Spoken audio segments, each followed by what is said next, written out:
ने उसे कहा कि अरे तुम्हारी तो दोनों ही बातें बड़ी उच्च कोटि की है। उन्होंने कहा कि तुम्हारी दोनों ही बातें बड़ी उच्च कोटि की है। तो उस गृहस्थी ने कहा कि कैसे? मैं कुछ समझ नहीं पाया कि गृहस्थी आश्रम में उच्च कोटि का हो सकता है। भले ही संन्यास लेकर परमार्थी जीवन उच्च कोटि का हो सकता है, यह बात सत्य है, लेकिन भला गृहस्थी आश्रम में रहकर उच्च कोटि का कैसे किया जा सकता है? तब उस महात्मा ने कहा कि तुम कबीर जी के पास चले जाओ, वो तुम्हें इसका प्रमाण देंगे। और दूसरे दिन जब वो गृहस्थी कबीर जी के पास गए और उन्होंने उनसे कहा कि मुझे मेरे 2 सवालों के जवाब के लिए आपके पास भेजा गया है, तो आप कृपा कर मुझे बताइए। तब कबीर जी ने कहा कि ठीक है, आपके दोनों सवालों के जवाब मैं दूंगा, लेकिन आज नहीं, समय आने पर बता दूंगा, तुम आते जाते रहना।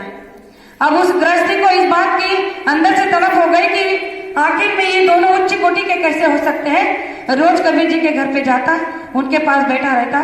महीनों बीत गए, लेकिन वो समय नहीं आ रहा था।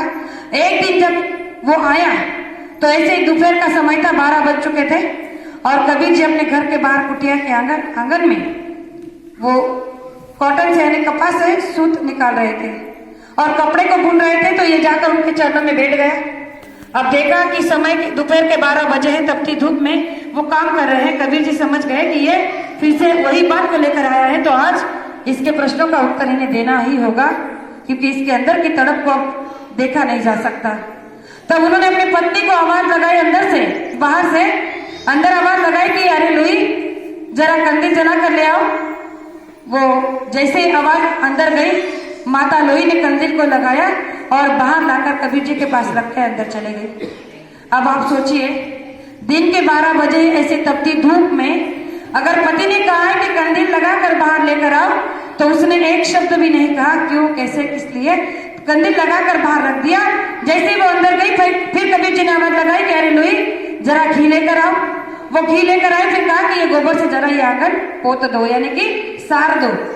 उसने गोबर को उठाया, घी को लिया और गोबर पर घी डाल के आंगन को उसने पोत दिया।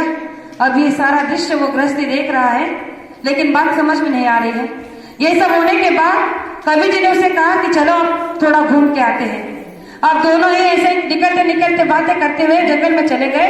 एक पहाड़ी के पास गए, एक बहुत बड़ी ऊंची पहाड़ी थी। उस पहाड़ी के चोटी पर एक महात्मा की कुटिया थी।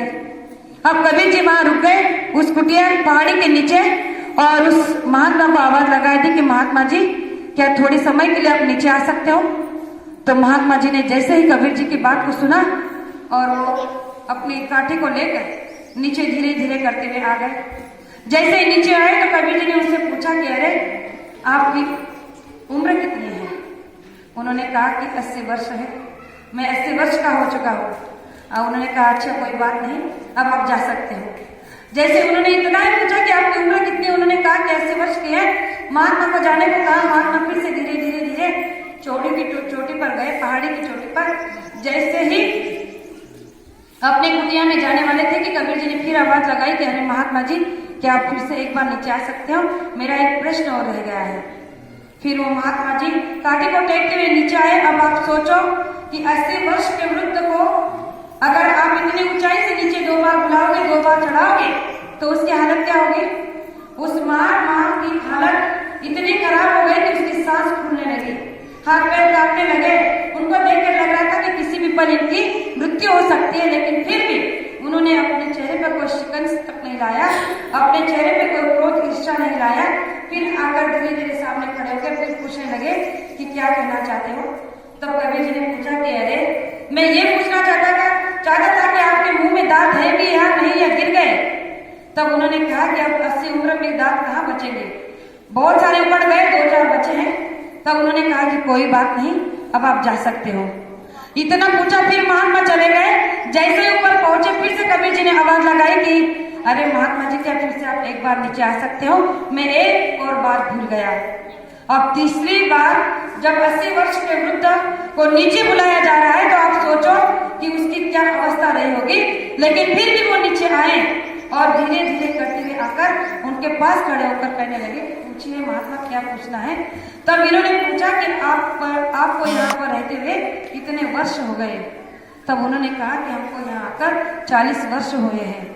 महात्मा जी ने जब कहा, कबीर जी ने कहा कि हमें क्षमा कर दीजिए, मैंने आपको इस उम्र में 80 वर्ष की उम्र में 3 बार चढ़ाया, 3 बार उतारा, ये जानते हुए भी कि आपकी उम्र कितनी बड़ी हो गई है, आपका सेहत ठीक नहीं है, लेकिन फिर भी आपने कुछ ना करते हुए आज्ञा का पालन किया, तो आप मुझे क्षमा कर दीजिए और आप आराम से जाकर अपने झोपड़ी में आराम कीजिए। वो इत्मीनान से ऊपर चढ़े, अपनी झोपड़ी में गए और आराम करने लगे। उस शख्स को लेकर जब कबीर जी घर पर आए तो उससे पूछने लगे कि भाई तुम्हें तुम्हारे सवाल का जवाब मिला या नहीं? अब उसने कहा कि कहा, मेरे तो कुछ समझ में आया ही नहीं, आप केवल क्रिया करते जा रहे हो, मैं देखते जा रहा हूं, लेकिन इससे मुझे कुछ मिला ही नहीं, समझ में आया ही नहीं, तो मैं क्या समझू? तब कबीर जी ने उससे कहा कि अरे मूर्ख, इतना बड़ा उदाहरण देने के बाद भी अगर बात समझ में नहीं आती तो समझो, जब तुम मेरे पास में आए दोपहर में 12 बजे थे, तो तब मैंने तुम्हें अपने गृहस्थी आश्रम का उदाहरण दिया कि गृहस्थी आश्रम उच्च कोटि का भी हो सकता है।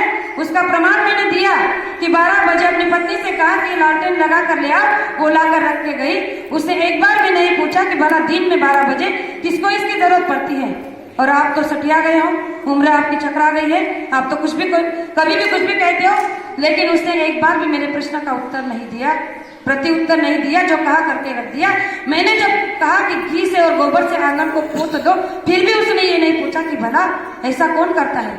हमने देखा है कि गोबर से आंगन को पोता जाता है, लेकिन घी से ये आपने क्या करा?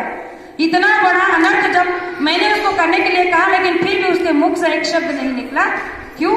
क्योंकि मैंने अपने पति धर्म का पालन किया है, मैंने अपनी पत्नी